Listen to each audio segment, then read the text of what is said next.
Am I the a-hole for not wanting to babysit my siblings' kids anymore?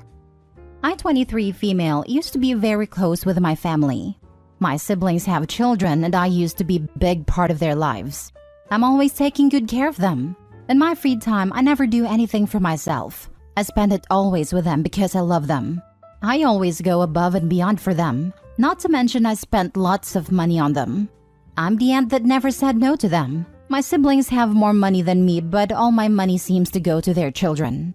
Now, this is not my siblings' fault. It's just what I choose to do. I love them like my own, and I never felt like I was being used by my siblings to be a free babysitter because I truly enjoyed it from my heart. I don't have friends of my own. I considered my siblings my friends. However, a year ago, I had a terrible injury and couldn't walk or use my hands for 6+ months. I went from being the girl that helped everyone out to being unable to help myself. I couldn't walk to the bathroom, kitchen, nowhere. For the first months of my injury, I lost 30 pounds and I was severely skinny. I lost all that weight due to being unable to cook for myself. There were times I needed help even using my spoon. I needed to be fed and no one helped me. There were times I literally cut my hair off because I no longer could take care of my long thick hair. There were times I couldn't take showers. It was the most depressing time of my life. I went from dealing with my injury to dealing with all kinds of problems due to not taking care of myself, not eating properly, etc. Fast forward. After months of suffering and struggling, I was able to slowly heal. And I was very mad at my family when I finally healed. I realized they used to call me every day before my injury because they could use me as a babysitter. But during my injury, they acted as if I didn't exist. There were no phone calls, no checking up on me to see if I needed anything, nothing. I did have high expectations from them because we were a very close family. I was there for them through anything, but I didn't receive the same love back. The other day, my sister called me to say her kids miss me and to babysit them. I said no. That's the first time I've ever said no. Why she's calling me now that I'm recovered when she didn't show up for me during the worst times of my life? She said it's because I never told them I needed help? Now, they knew exactly what I was going through. They knew I couldn't walk. They knew I couldn't use my hands. They saw me with their own eyes first day of my injury at a hospital, then completely disappeared on me. I feel I am only good enough when I'm helping them, but when I'm unable to do anything, I'm unwanted. I'm going to be all alone, but I decided to cut my siblings off of my life permanently. I will no longer be watching their kids for them. I've let them know this and have changed my number, and they think it's evil to do to your family. What do you guys think? Am I the a-hole? Now for the top comments. Not the a-hole. Every relationship must be a two-way street. It sounds like your siblings only want you when they need something from you. I feel terrible just reading your post. You can still be a great aunt when you can and want to, but you don't have to say yes every time to be a great aunt. Not a-hole. I also felt terrible reading this. You do not have to babysit them or do them any favors, but try to maintain a relationship with your niece and nephew still. I would hate for you to sever the connection/love you have for the babies just because your siblings are selfish a-holes. It's hard to have a relationship with nieces/nephews when their parents are a-holes, unfortunately. They will take advantage of her as soon as they realize she cares about them. Absolutely. My sister that I have gone no contact with since last year gatekeeps my niece and nephew from the rest of the family. It's honestly devastating watching them grow up through pictures and social media. I hope Opie would be able to take them out on playdates without it being seen as an obligation to babysit. She picks the time, plays, and then drops them off right after. Not a-hole. The only evil people are the ones that up and disappeared when you needed them. Did they ever ask you, if you need anything, just let me know? Good on you, OP, for recognizing your worth. I'm truly sorry this happened to you. You know, in my experience, the people who really want to help you never tell you to call and ask. They just help you. Next story. Would I be the a-hole if I potentially turn away my pregnant little sister? I, 29 female, have a pretty dysfunctional family, but this issue is primarily with my mother and little sister, female 25. Now anyway, my mother showed up at my house and invited to sit me down and have a talk with me. She then informed me that my sister is 37 weeks pregnant and may need me. She then informed me that she has shown my sister where I live, because she conveniently lives 2 streets down. This was all new information. For context, my sister has been a thorn in my side my entire life. I have been blamed for every instance of her bad behavior. When I was 10, she stabbed me in the kneecap with a pencil for helping her with her homework because she wanted my mother to help her, not me. Then I got yelled at for not helping her. I was given a band-aid and grounded. When she was 12, she tried to square up with my grandmother who was 20 pounds lighter than she was, and when I got between them, my sister took off and ran away. My mother was not home and left her phone at home, so she was unbothered. When she got home and was informed, I was then slapped in the face for allowing her to leave, for causing a scene with the neighbors because I tried to carry her inside, and then promptly grounded for making her too scared to come home. She got expelled in the 8th grade for bullying a girl with crutches and caused her more injuries by taking them and pushing her. She never graduated high school. She was in juvie from the age of 16 to 18 for violence and truancy. Now she is 25, still actively doing heroin and is shacked up with some loser who is also using. My mother claims she wants her spawn, but she never stopped using no matter how much my mother paid for rehabs. I have 2 small children under the age of 7, and now I feel unsafe in my home because of this mess. I don't want her around. I don't want more of her mistakes to become my problem. And now I feel like I can't escape it. Would I be the a-hole if I didn't open the door if she comes knocking? P.S. I asked my mother what I should do if she shows up. She said I should do my sisterly duty, but she won't help. Time to cut your third bag mother out of your life too, for endangering your family with that junky loser of a sister. Let them wallow in their filth. If they show up, don't answer the door, and just immediately call the police. Lie to them, tell them they have drugs. If you can get her arrested, that will help the unborn baby because she can't use and they will feed her. Pregnant mothers cannot abruptly stop opioid use. It puts the baby at risk for seizures and death in the womb. The rehab centers would have tried to transition her to a maintenance long-acting opioid to be as safe as possible for her and the baby. Ongoing needle use puts them both at risk for infections such as hepatitis and HIV as well. Hopefully she has had prenatal care. Social service involvement is a must for this baby. If the situation is as high risk as described, sister and father of baby are not likely to retain custody without showing great progress. My guess is, OP will be asked to be a safety plan or guardian. This is the question she needs to prepare for and think through. She has had 0 prenatal care. She refused admittance to rehab centers, only went for the shots and then turned down the actual admission part. Time to be a mother bear and protect your cubs at all costs. You already know that she's going to lie, cheat, steal, make a mess, act like you owe her food and shelter, make you do all the chores, then after a few months, she will abandon her kid on you. Stop it before it starts.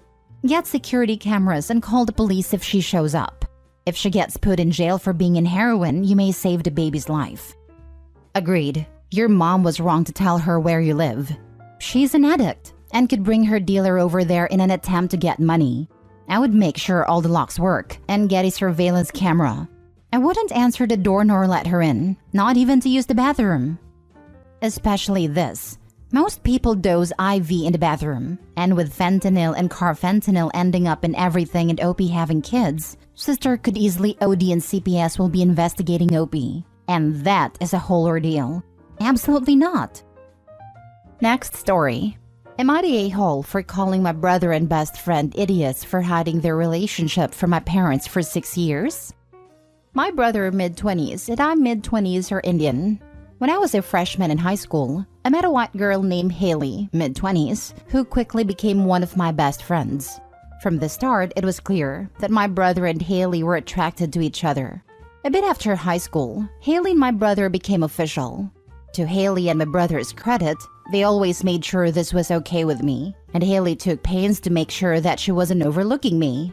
About 2 years into their official relationship, I made what in retrospect might have been a mistake.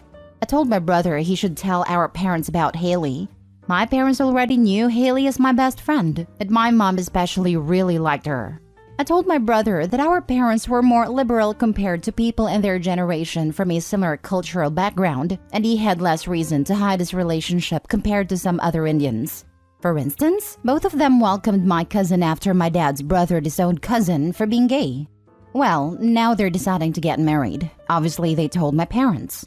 I knew that this was going to be a crap show, so the day they told my parents that they're home, I made an excuse and said I couldn't come because of work. Predictably, they were upset. But as my dad later told me, they weren't upset because Haley is white. They're upset that they hid their relationship from them for so long. Well, I met my brother and Haley today. Haley asked me what did they say, and I called them idiots for lying about such a thing. And I told them they were upset. In response, my brother called me an a-hole for calling them idiots, and that I don't understand the pressures an interracial couple faces. Soft Yorty a-hole. You're right that they probably didn't go about this the right way, but you didn't need to insult Haley when she asked for an explanation. Instead, you could say, I'm 100% supportive of your relationship. My parents are too. They are very happy that you found each other. But they are hurt that the two of you lied to them for 6 years and didn't trust them, despite having given you no indication that they would be anything but supportive. Really depends on how he called them idiots though. Like if you're laughing saying, you guys are idiots. That's definitely not a-hole territory in my opinion. Info. Is idiots a common phrase used between all of you? My friends and I frequently refer to each other and ourselves as idiots, so I'm pretty desensitized to the word. Some people really get offended by it, because their friend group never teased each other much as they grew up. Yeah, that's fair. I'm in a group chat that intersects two social circles, and those of us who use idiots only direct it at each other because that's what we were used to. And someone from one of the overlapping circles once flat out said, "Wow, you guys are really mean to each other." So I can see both sides of the argument in this thread. Calling me an idiot would likely just garner a "no you" reply in jest. But it seems like a significant number of people in this thread fall in the "you guys are really mean" camp. Last story. Am I the a-hole for not letting my wife go on vacation? So I, 35 male, and my wife, 34 female, have a 16-month-old child. For background, she makes twice as much as I do. For now, my boss told me he'll be almost doubling my salary 2 years from now. She generally works overnights and weekends, healthcare, and I work a 9 to 5. We essentially take turns taking care of the child while the other one is at work. I often leave work early or come in late to help accommodate her work and pumping schedule. She has been breastfeeding and pumping since our child was born. Recently, her supply has dropped to the point where she's not pumping anymore but will still nurse the baby. This essentially eliminates hours of work from our day. Hers from pumping, mine from cleaning the bottles and pumps every night. We did it. She did it. We made it. It's great. Yesterday, she told me that she wants to reward herself by going on an international vacation for a week with just her and her friend this summer. Her arguments are that she deserves it, she's never been out of the country, and it's something she's always wanted to do, and wants to do it before it's too late. I agree that she deserves it, but I think it's ridiculous that she thinks it's an acceptable thing to go to the other side of the world without her family for an entire week, while our baby is still about 1.5 years old. I told her that it's one thing if she wanted to take a trip somewhere in the States, but to go to either Southeast Asia or Europe is entirely too big of an ask. For me, it's the fact that our baby still needs her. This forces me to take a week off work, and the fact that she thinks it's appropriate whatsoever to do something like this. She's offered to fly her mom in for a week to help with the childcare, which would help on my end, but doesn't solve the issue. She says she doesn't feel like she should have to wait to save up enough to pay for both of us. I'm hurt she wants to go alone, but understand she wants to reward herself. But I just think she's swinging for the fences at an inappropriate time. What happens if our baby gets sick? What if there's literally any kind of emergency? I told her if roles were reversed, she would absolutely not approve of me leaving for an entire week to go on a vacation by herself. Am I the a-hole for saying she shouldn't go on vacation? A couple weeks ago, you posted about how you just don't know how to help your wife decompress. She has a hard time being willing to spend money, even if you can't afford it and doesn't have ideas about what would help. Now, she has a concrete idea of what would help her burnout. You proceed to flip out. She has solutions for any of the issues you bring up. But it's still just wildly unacceptable to you for her to even think of taking time just for herself. Your objections don't make any sense. If the problem is your baby needs her, why would it matter whether she's in the States or in Europe? If the problem is her being reachable, you know they have phones and internet overseas, right? You're the a-hole so much. Please go apologize to your wife right now and start helping her plan this trip. And while you are at it, plan your own solo trip for after she's back. Before proposing his own trip, I think the OP should be ruthlessly honest about whether he has truly carried his own weight in terms of paid employment, plus childcare, plus domestic work. If his wife is coming off of a year plus of doing it as proportionate share, asking her to assume additional responsibility for a week would not be reasonable. You're the a-hole. You really don't know by now what to do if your kid gets sick? Come on, weaponized incompetence. You'll be fine for a week. Get family or friends to help you. Homegirl needs a break. Weaponized incompetence and some insecurity about his masculinity if I had to guess. The line about her making twice as much, but that in 2 years he might be making more, is a little desperate sounding. Very much I will put my weight one day, but in the meantime we should act as though I already do, sort of mentality. Yes, when I read in 2 years I'll basically be making the same amount of money, it screamed insecurity. My husband was ecstatic when I made over double what he did. It should have been this dude's idea from the jump to have his wife go on vacation after working her butt off for this manzanito.